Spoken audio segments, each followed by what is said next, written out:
నిర్వహించిన పెద్దలు చిరంజీవి గారికి, బాలరాజు గౌడ్ గారికి, విశాలంద్ గారికి, అలాగే మిగతా వివిధ కుల సంఘాల ప్రతినిధులకు, ముఖ్యంగా మహిళా లీడర్ దాసోది లలితక్క గారికి అందరికీ నమస్కారము.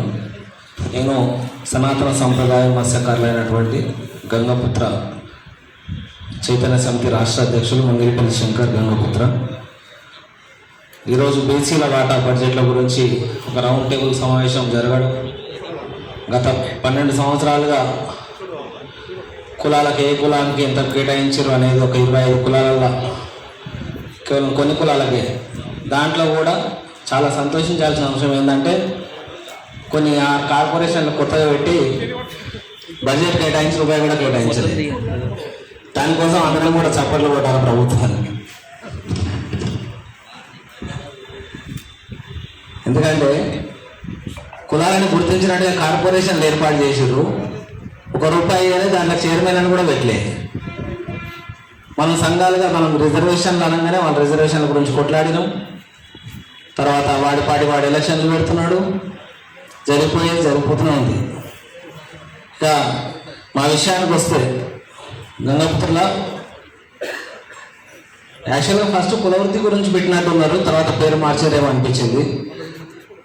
కులవృత్తులకు బీసీలలో ఉన్నటువంటి ప్రధానంగా మన ఎవరు శ్రీనివాస్ అన్న మాట్లాడాడు, ప్రధానంగా ఈ సంప్రదాయాలని సంస్కృతాన్ని కాపాడుతుంది కులవృత్తిదారులు బీసీలలో. ఈ కులవృత్తులకు రక్షణ కల్పించడానికి ఉన్నటువంటి బీసీ సంఘాలు కానీ నాయకులు కానీ ప్రయత్నం చేస్తే ఖచ్చితంగా ఈ బీసీలలో ఐక్యత వస్తుంది.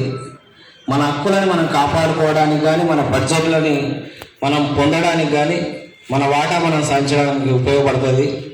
అట్లనే మన బీసీ కులాలలో ఉన్నటువంటి కులాల మధ్యలోనే కొన్ని వైషమ్యాలు ఉన్నాయి, రిజర్వేషన్ల అంతర్గత కుమ్మలాటలు ఉన్నాయి.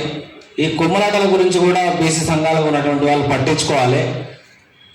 కులాలను వదిలేయడం అనేది ఇప్పుడు చూస్తే అత్యధిక జనాభా ఉన్నటువంటి కులం వీడికి లేదు. రౌండ్ టేబుల్ సమావేశాల్లో పాల్గొనలే. తెలంగాణలో అత్యధిక జనాభా, అట్లా మీకు చాలా కులాలు రాలేదు. ఎందుకు రావట్లేదు కులాలు? 130 కులాలు ఉన్నాయి అంటున్నాం. సరే, అందులో ఎంబీసీ 36 కులాలను తీసేసినా ఆ ప్రతినిధులు ఒకరిద్దరు వచ్చినా అత్యధిక జనాభా ఉన్న కులాల నుంచి ఒక్కొక్కరు ఎందుకు పాల్గొనలేకపోతున్నారు? అంటే ఎక్కడ ఉన్నది? అంటే వివక్ష ఎదుర్కొంటున్నారా? వాళ్ళ గురించి మాట్లాడేటోడు లేడనా? వాళ్ళని పట్టించుకుంటోడు లేడనా? ఏదో లోపల అంతర్వాదం జరుగుతున్నది కాబట్టి రావట్లేదు. కాబట్టి ఈ యొక్క అంశాలను ఖచ్చితంగా మీరు పట్టించుకోవాలి. మన బడ్జెట్ ఖచ్చితంగా కూడా ఎవరి వాటా వాళ్లకు కేటాయించే విధంగా ప్రయత్నం చేయాలి. ఇప్పుడే సార్ మాట్లాడారు, మనము ఖచ్చితంగా పోరాటాల ద్వారానే ఏదైనా సాధించుకోగలుగుతాం. ఇప్పటికే బీసీ సంఘాలు కూడా చాలా ఉన్నాయి.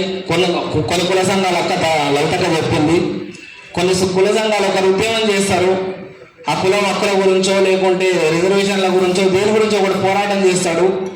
ఎవడో ఆ పార్టీని పట్టుకొని తిరిగేటోడు పోయి ఆ చర్చలలో పాల్గొంటాడు. ఉద్యమం యొక్క లక్ష్యం దెబ్బతింటుంది. వాడు ఏదో లోపాయకార ఒప్పందాలు తీసుకొని బయటకు వస్తాడు. అక్కడ ఆ కులంలో పోరాడినోడు ఎక్కడో పోతాడు, పోరాడే స్ఫూర్తి పోతుంది, వాళ్ళు వెనుకబడిపోతారు. ఇక అది అన్ని కులాలలో జరుగుతుంది. అట్లనే మొన్నటి బీసీ ఉద్యమంలో కూడా జరిగింది. బీసీ సంఘాలను నడిపేటోళ్ళు ఖచ్చితంగా నాన్ పొలిటికల్గా ఉండాలి.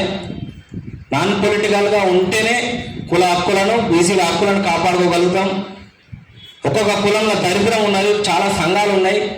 అందులో ప్రతి కులం నుంచి కొన్ని పార్టీలకు అనుబంధంగా పనిచేసి అధికారంలో ఉన్న పార్టీలకు పనిచేయడం ద్వారానే మన కులాలకు అన్యాయం జరుగుతుంది. ఎవరు కొట్లాడడానికి ముందుకు వస్తలేడు, కొట్లాడేటోళ్ళు గుర్తిస్తలేరు.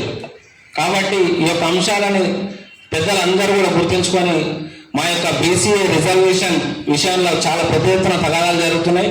చాలా పెద్ద ఎత్తున ఒక కమ్యూనిటీ ఇంకొక 56 అత్యంత వెనుకబడిన ఎంబీసీ బీసీ కులాలు దాంట్లో చొరబడడానికి ప్రయత్నం జరుగుతున్నది. ఈ అంశాన్ని కూడా మీరు అందరూ పరిగణలోకి తీసుకోవాలి. అలాగే కులవృత్తులకు రక్షణ చట్టం చేసే విధంగా ఈ యొక్క అంశంలో బడ్జెట్లలో కేటాయింపులు చేసే విధంగా ప్రయత్నం చేయాలని చెప్పి కోరుకుంటూ నాకు అవకాశం ఇచ్చినందుకు మీ అందరినీ ధన్యవాదాలు తెలియజేస్తున్నాను.